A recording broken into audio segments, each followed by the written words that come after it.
நெல்லையில் மழை ஓய்ந்து முக்கிய சாலைகள் நீச்சல் குளம் போல காட்சியளிக்கிறது. கூடுதல் தகவல்களை செய்தியாளர் வனராஜ் வழங்க கேட்கலாம்.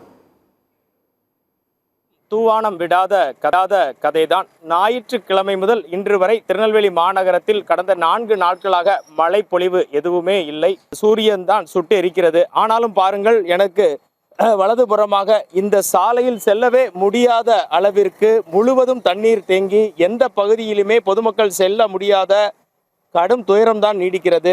மழை முடிந்தும் 4 நாட்களாக இப்பகுதியில் தண்ணீர் வடியாததால் இந்த முக்கிய சாலையில் சென்று வரும் பொதுமக்கள் அனைவரும் மிகுந்த சிரமத்திற்கு உள்ளாகிறார்கள். மழைநீர் வடிகால்கள், பாதாள சாக்கடை என பல்வேறு நலத்திட்டங்கள் போடப்பட்டும் 4 நாட்களாக சிறிதளவு கூட தண்ணீர் இப்பகுதியில் இருந்து வடிந்ததாக தெரியவில்லை.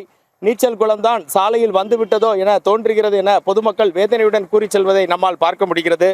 இது குறித்து இப்பகுதியில் தொடர்ந்து வசித்து வரும் ஒருவரிடம் கேட்போம். நாங்கள் ரெகுலராக அந்த பக்கம் நடந்து வரோம்.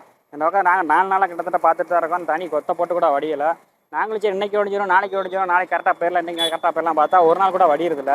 டெய்லி இந்த பக்கம் போக சிரமமாக இருக்குது. இது வரைக்கும் நாங்களும் இந்த பக்கத்தில் வந்து யாராவது சரி தண்ணி வடிஞ்சு போகிறதுக்கு ஏதாவது ஒரு முயற்சி எடுப்பாங்க பார்த்தோம். ஒன்றும் எந்த முயற்சியும் இது வரைக்கும் எடுக்கவே இல்லை. ரெகுலராக வந்து ரொம்ப சிரமமாக இருக்குது. கொஞ்சம் இன்னைக்கு இன்னும் நாளைக்குள்ளனால எடுத்து விட்டால் கொஞ்சம் நல்லாயிருக்கும். மக்கள் கொஞ்சம்